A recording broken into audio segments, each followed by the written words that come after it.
A las 6 de la tarde pasaba el proyectil por el Polo Sur, a menos de 60 kilómetros, igual distancia a que se había aproximado del Polo Norte. La curva elíptica se dibujaba, pues, con toda visibilidad. Se hallaban a la sazón los viajeros en ese bienhechor efluvio de los rayos solares. Volvían a ver esas estrellas que se movían con latitud de oriente a occidente. El astro radiante fue saludado con un triple hurra. Con su luz enviaba su calor, que transpiró bien pronto a través de las paredes de metal. Los cristales volvieron a tomar su primitiva transparencia. La capa de hielo que los cubría se derritió como por encanto.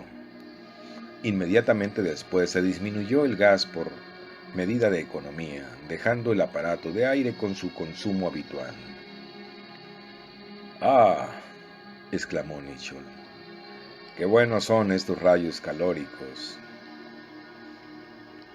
Con cuánta impaciencia deben esperar los selenitas la reaparición del astro del día, después de una noche tan larga». «Sí», contestó Miguel, aspirando, por decirlo así, aquel éter brillante. «Luz y calor constituyen toda la vida».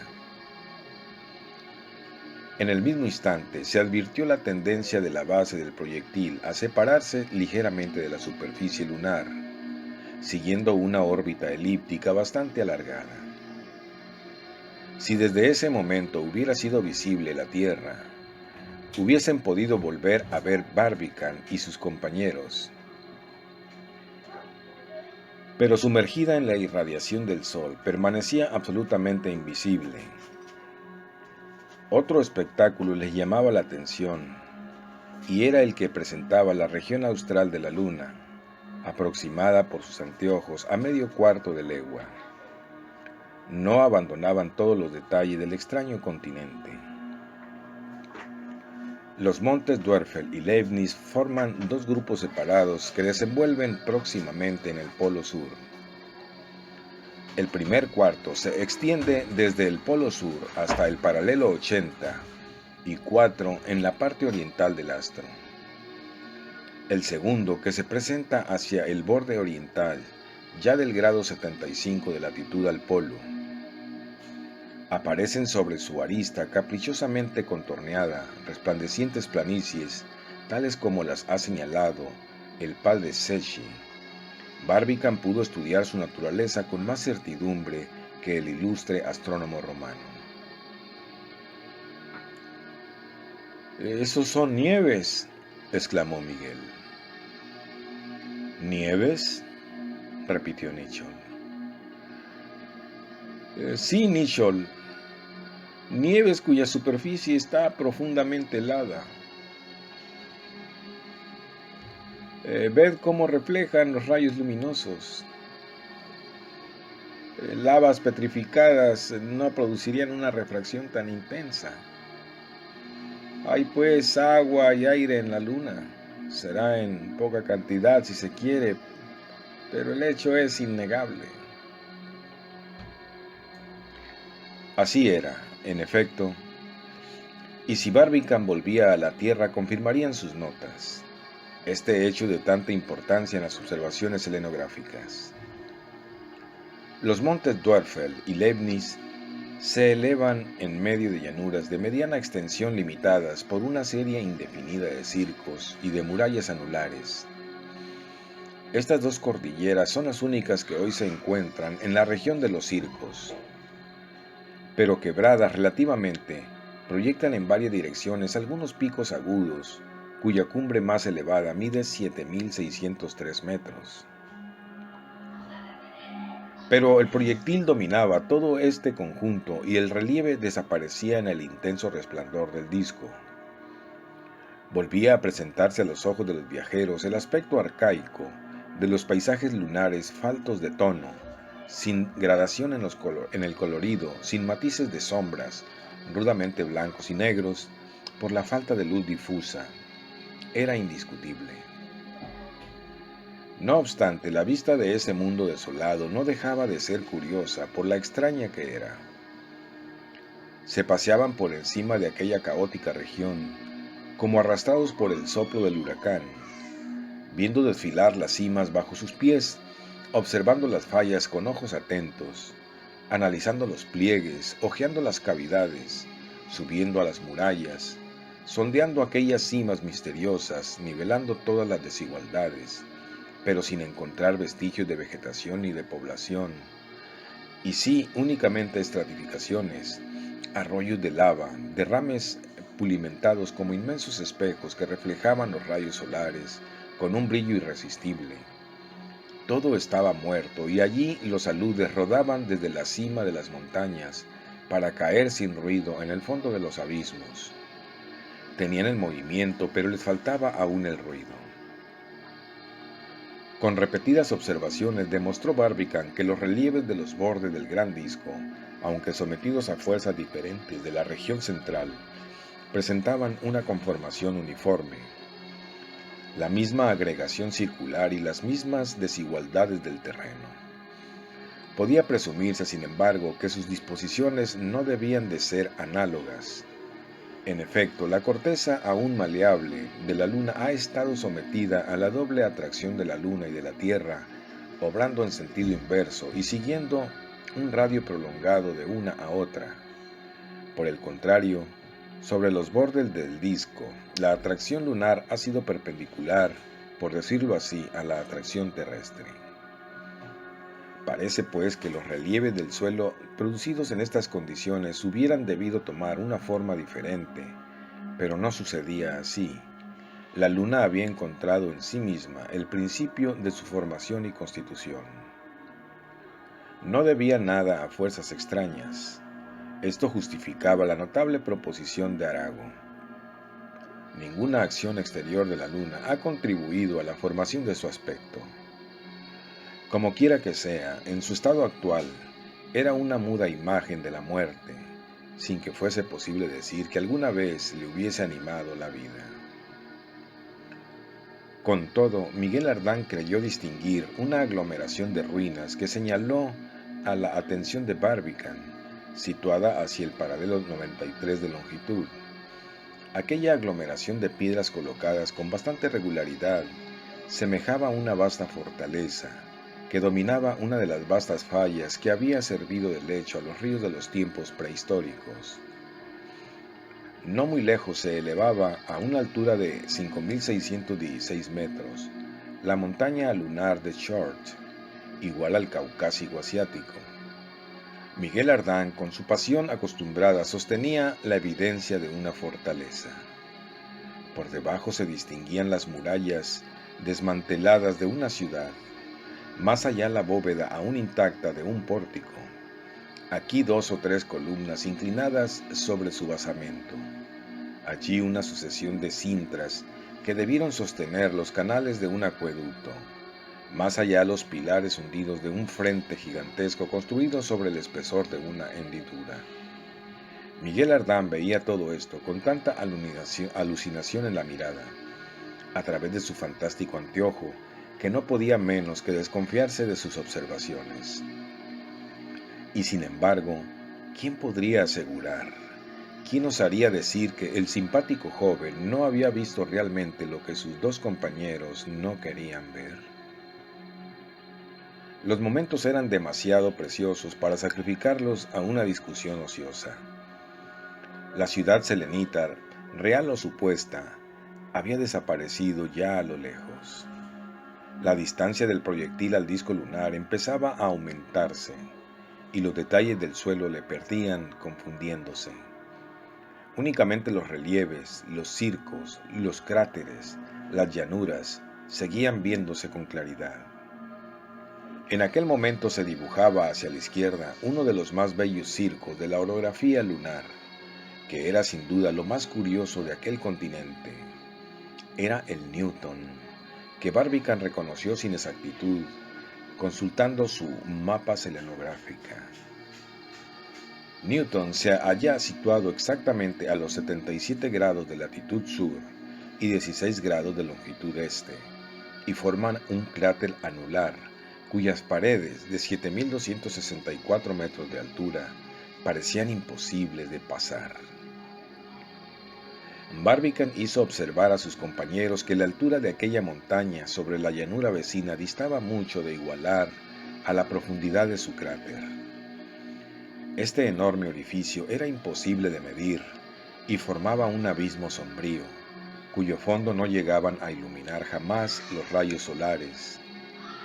Allí, según Humboldt, reina tan absoluta oscuridad que ni la luz del sol ni la de la tierra pueden interrumpir.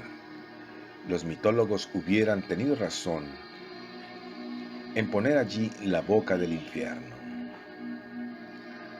Newton, dijo Barbicane, es el tipo más perfecto de esas montañas anulares que en la Tierra no se ve.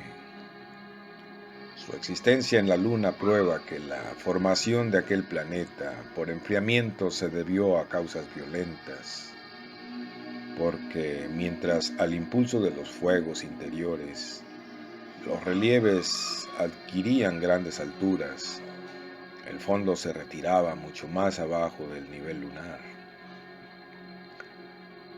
No digo lo contrario, respondió Miguel Ardán. A los pocos minutos de pasar sobre Newton, el proyectil se hallaba directamente encima de la montaña anular de Moret. Siguió de bastante lejos las cumbres de Blancanus y a eso de las 7:30 de la noche llegaba al circo de Clavio. Este circo, uno de los más notables del disco, se halla situado a los 58 grados de latitud sur y 15 grados de longitud este. Su altura se calcula en unos 7.091 metros. Los viajeros, distantes 400 kilómetros, que se reducían a 4 en los anteojos, pudieron admirar el conjunto de aquel extenso cráter. Los volcanes terrestres, dijo Barbicane, no son más que ratoneras comparados con los de la Luna. Midiendo los antiguos cráteres formados por las primeras erupciones del Vesubio y del Etna, apenas cuentan 6.000 metros de anchura. En Francia, el circo de Cantal mide 10 kilómetros. En Ceilán, el circo de la isla, 70 kilómetros. Y se le considera como el más ancho del globo. ¿Qué valen estos diámetros comparados con el Clavio que dominamos en este momento? ¿Qué anchura tiene, pues?, preguntó Nicholl. 226 kilómetros, respondió Barbicane.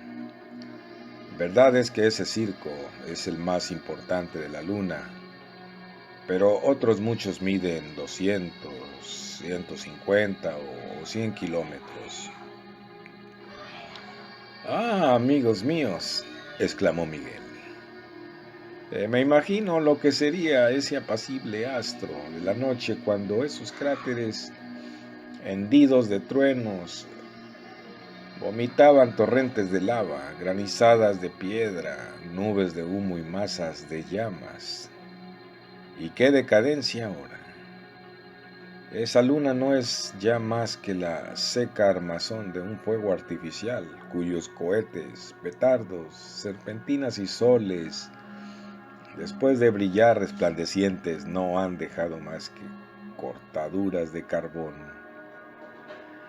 ¿Quién podrá decir la causa, la razón y la justificación de los abismos? Barbicane no escuchaba a Miguel Ardán. Contemplaba el recinto de Clavio formado por anchas montañas, una de algunas leguas. En el fondo de su inmensa cavidad se veían un centenar de cráteres pequeños, apagados, y que agujereaban el suelo convirtiéndose en una verdadera espumadera, sobre un pozo de unos 5.000 metros. La llanura circundante presentaba un aspecto de desolación completa. Nada tan árido como aquellos relieves, ni tan triste como aquellas montañas, y si vale expresarse así, como aquellos restos de picos y montes que cubrían el suelo. No parecía sino que el satélite había levantado por aquel sitio. El proyectil seguía avanzando y aquel caos no se modificaba. Los circos y las montañas desplomadas se sucedían sin interrupción. Nada de llanuras ni de mares. Aquello era una Suiza o una Noruega interminable. En el centro de tan sinuosa región, en su punto culminante, aparecía la montaña más espléndida del disco lunar, la deslumbradora Tycho, a la que la posteridad conservará siempre el nombre del ilustre astrónomo dinamarqués. Al contemplar la luna llena en un cielo despejado, no hay quien haya dejado de ver ese punto brillante del hemisferio sur. Miguel Ardán, para calificarle, empleó todas las metáforas que le sugirió su imaginación. Para él, Tycho era un ardiente foco de luz, un centro de irradiación, un cráter que vomitaba rayos luminosos.